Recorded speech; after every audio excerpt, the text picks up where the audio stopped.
what you were asking? Yeah, what I was thought is to improve the public safety initiative.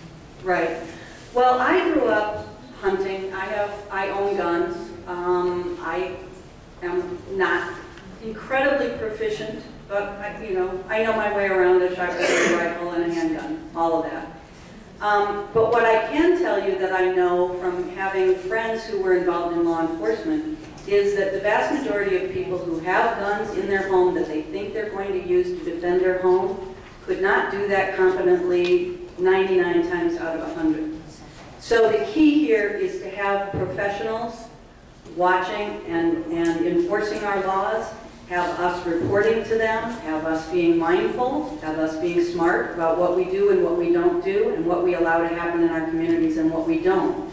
But arming citizenry, to my way of thinking, merely increases the carnage and the violence that happens in our communities as opposed to preventing it. Thank you. Yes, as a matter of fact, I also happen to think that Chief James Craig is doing a great job as Detroit's current police chief, and with respect to this, and with respect to gun control, I do not support more gun control because I still need to recognize the fact that we do have a Second Amendment, and it does say that the citizens do have the right to bear arms, and it is to be, not to be infringed. The exact wording goes something like that. But perhaps what we are doing with gun rights right now is pretty much good enough. I certainly do support more neighborhood watch programs, and I also support more education to the public regarding ways to prevent crime. Thank you. You really had a two-part question. First was gun control. When the Founding Fathers gave us the right to bear arms, that was the day when the Army, the police had rifles. They would have, the armed citizens would have more or less equal weapons. Personally, I look at high-velocity weapons in the hands of individuals. It's scary. I also look at the police at Ferguson. I think the people have to have arms to possibly counter the government if they have to. And secondly, in terms of crime, overall in the nation, crime has gone down a great deal. There are certain areas where crime is still very, very high. An awful lot of it, I believe, is a breakdown of the family. We've had 4 million people with Social Security and disability. Southside Chicago is almost a shooting zone. They have a huge number of people in the country illegally have taken the jobs. You have to have jobs to raise families and fathers at home. As far as gun control, well, first of all, I'm more a practical man, and if you try to control guns, people already have them, so I don't think it's going to be very effective, especially for the people that actually law-abiding people. I don't have one personally, but I don't think it would be any good. But the second thing, as far as I think Commissioner Craig is doing a good job, and one of the things he's doing is he's out among the citizens every time there's a problem. They know him. He's trying to solve a problem. And they say that the police really work best when they're not considered an occupying army, is when they're trying to solve quality of life problems first, so that people get a little bit of trust with breaking and entry, whether it's stolen air conditioning. As far as the state policy, I think the state can do a better job of keeping the scrap people from stripping these homes, so that then if the scrap dealers are letting the city be stripped bare, and that really affects quality of life. I do support the Second Amendment. I live in Pontiac in an area we'll just call the Hood.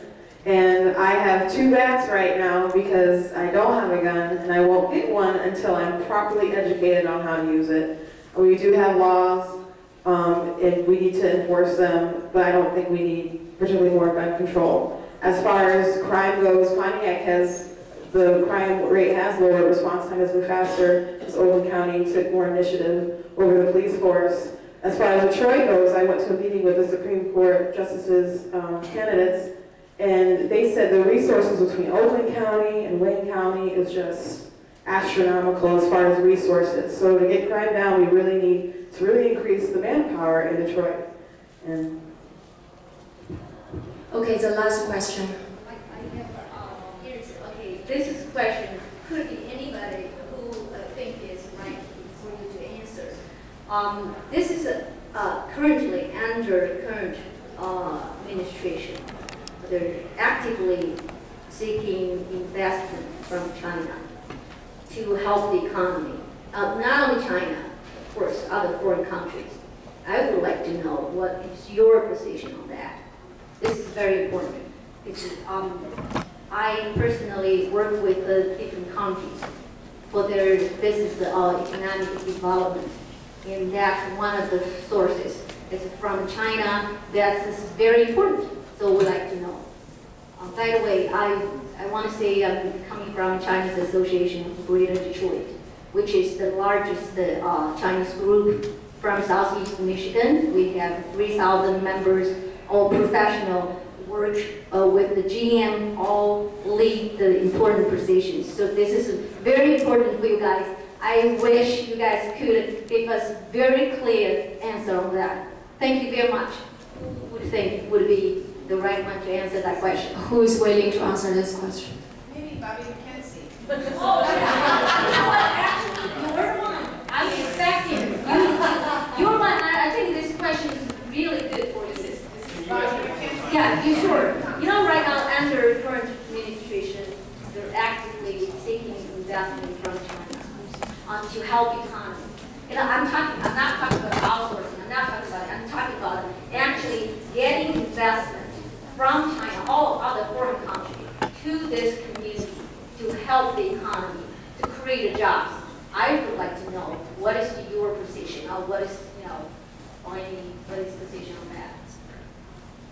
It's a tough. I'm glad I walked into the easy question. I tried to time it so I would avoid the hard You know, questions. I wanted to say that this is not only, when I mentioned the investment from China, not necessarily from all the countries. This is important. I think we need that. Let me just real quick here introduce myself in just 30 seconds. My name is Bobby McKenzie. I'm the Democratic nominee for Michigan's 11th Congressional District. And I just want to say something here, maybe on behalf of all of the candidates, which matters, is that the Democratic Party is about inclusion. We're on the right side of things. All of us here. Everybody here at this table is working really, really hard day in and day out. Troy and Canton are two of the most diverse cities in the entire district, this congressional district. We need you to get out and tell your family and your friends. And whether you want to go and help Mary Kerwin or you want to help me, guess what? Whoever you help up here, you're helping all of us. And the more people who get out and vote for any one of these, that's the more votes for Mark Schauer and Gary Peters. That's a good thing. A year ago, people said Mark Schauer would be trailing by 10 points. He's up. Gary Peters was supposed to be neck and neck. He's up anywhere by 9 to 13 points. I'm in a statistical dead heat with my opponent. The Michigan Democratic Party is pouring hundreds of thousands of dollars in here, not just to help me, but to help every single person up here. But the way we win is when each and every one of you gets out and helps us, literally going door to door, neighborhood to neighborhood, city to city. It's a grassroots insurgency. It's very positive. Thank you. Just to answer the question here, first and foremost, what we have to do is, in my mind, and I want to just flip this around, is what we cannot do is ship jobs overseas. Southeast Michigan is a stronghold for the middle class. This is one of the most important places in the country for the middle class. And my grandfather came over in the 1950s with a World War II vet with an 8th grade education. Southeast Michigan rivaled New York and Chicago. Jumping forward quite a few decades, my younger brother finishes college at the University of Michigan. I'm trying to pass that. But the point is, my younger brother couldn't find work here for 6 straight months, moved to Chicago, finds work there, and something's wrong with that. And this is something that everybody knows on both sides of the aisle. And we want to all work really, really hard to keep jobs here. So I've got no problem having investment in Southeast Michigan. We want to create jobs, we want to attract investment, we want to attract entrepreneurs. You know, we want Southeast Michigan to rival every single part of the country. And the way to do that is embracing diversity.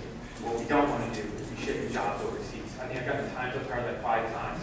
So something tells me I'm time's up. So I just want to thank you all very much. And I really do want to emphasize, my guess is that you're out here tonight because you really care about elections and you care about one of these candidates up here. And we each need your help. Please get involved. I'm telling you, your voices matter. If you go and say, Mary Kerwin or Bobby McKenzie or whoever, I'm going to tell you it makes a difference. If you only go out and tell your immediate neighbors, it makes a difference. So we need your help. Diversity matters. Let's flex our electoral muscles this November. Thank you very much.